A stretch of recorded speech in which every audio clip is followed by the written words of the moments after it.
Hello, in this lesson I'm going to talk about what to say on a football pitch. So I know English is spoken around the world, but maybe in your country nobody uses English on a football pitch. But maybe you play with English people, or maybe you are a coach and you need to learn some English phrases, or maybe you want to play in England in the future because it's lots of money. Anyway, some phrases here that you might hear on a football pitch. For example, time. So if somebody passes you the ball and shouts time, it means you have space. And I know in Spanish, I think they say tranquillo, or in Portuguese, calma, which I think is quite nice, the difference between different languages. Man on usually follows time about 1 second later, and it means a player is near you, hurry up, man on. And I think in Portuguese they say ladrão, which is a nice word to say, and I think it means thief. Be careful, a thief is trying to steal a football, ladrão. But in English we say man on.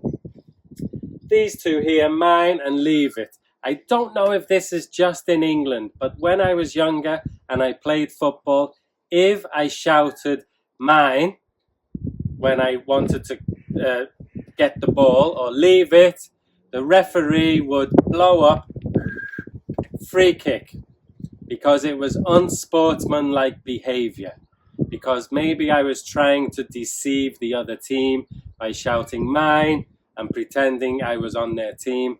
So it was a free kick in England. Was it a free kick in your country? I don't know. Maybe it's just England. I'm not sure. So what you have to say your name. So Paul or John plus ball. So the possessive, John's ball, Tim's ball, for example. Or if you are a goalkeeper, maybe you say keepers. And this last one, our ball ref, is when you are appealing to the referee, the ball goes out, whose is the corner, whose is the goal kick, whose is the throw-in. Our ball ref. How do you say this in your language? Please comment below, and maybe how do you say these phrases in your language? Okay, some more instructions now, and these are imperatives. You are giving orders. So maybe your teammates or your coach says this to you. And usually it is a verb plus a preposition or an adjective. So a preposition is like a small word like in, on, at, to, for example. Adjectives like long, short, narrow, wide. So it's usually in English a verb plus an adjective or a preposition.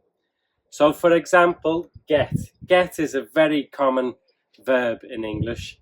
And if you put different adjectives or prepositions to it, it has different meanings. So get tight means if you are playing football, maybe a defender wants you to get tight to the player, to mark him tightly. Maybe on a corner, get tight. I remember my friend always said this to me, Paul, get tight. And I was tight, tighter. So I would be really close to the attacker. Also, get back. So if your teammates are up the pitch, maybe after a corner, a defender may shout, get back, hurry up, I need help, get back. Or get out. So if you are trying to play offside, a defender can shout, get out. Or the keeper maybe shouts, get out, which means push up, which is the same meaning of get out. The defense must push up, try to play offside. Or if you are a defender, maybe you say go to him. You want somebody to tackle somebody, go to him. Don't wait, go to him. Okay, this is for midfielders now. So midfielders, or if you are a winger, you play on the side, maybe your coach says switch sides.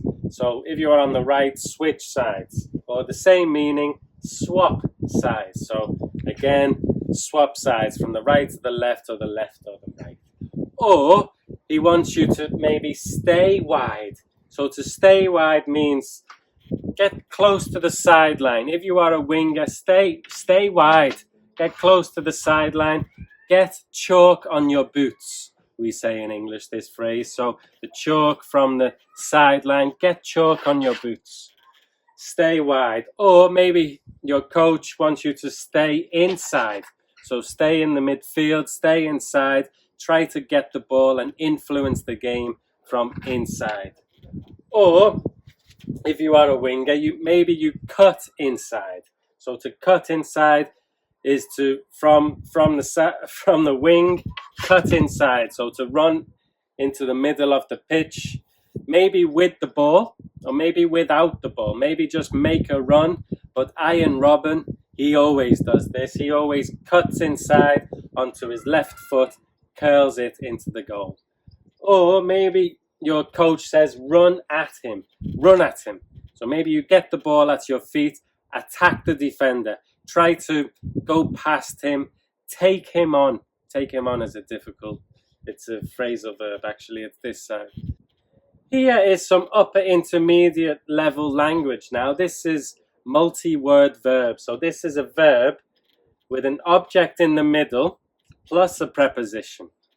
So if you're the opposite team, if you want to press them, maybe they have a throw-in here, and your teammates say, box them in. So box them in means everybody push up, squeeze them, try to keep them in the corner, box them in.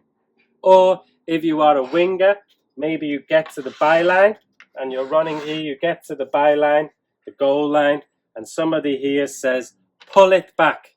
So they are waiting on the edge of the box, pull it back so they can score. Or flick it on. So these three are for strikers. Flick it on means the ball is coming up to the striker, somebody is making a run behind, you want the person to touch it to you, flick it on, maybe with their head or maybe with their foot or knee. Or hold it up. So hold it up means if a striker is by themselves, they have nobody near them, hold it up means try to keep hold of the ball, wait for support from the midfielders, hold it up. Or lay it off. So lay it off means if you are a striker, you need to pass it back to somebody who is making a run. Lay it off. Pass it back to the midfielder. Or maybe it's like a 1-2. A 1-2 in English is like a wall pass. You pass to somebody and you want it back. 1-2. Lay it off. Okay, some phrases that you may hear on a football pitch. Please comment below with any phrases in your language maybe. Try to teach me something different. Thank you for watching. See you in the next video.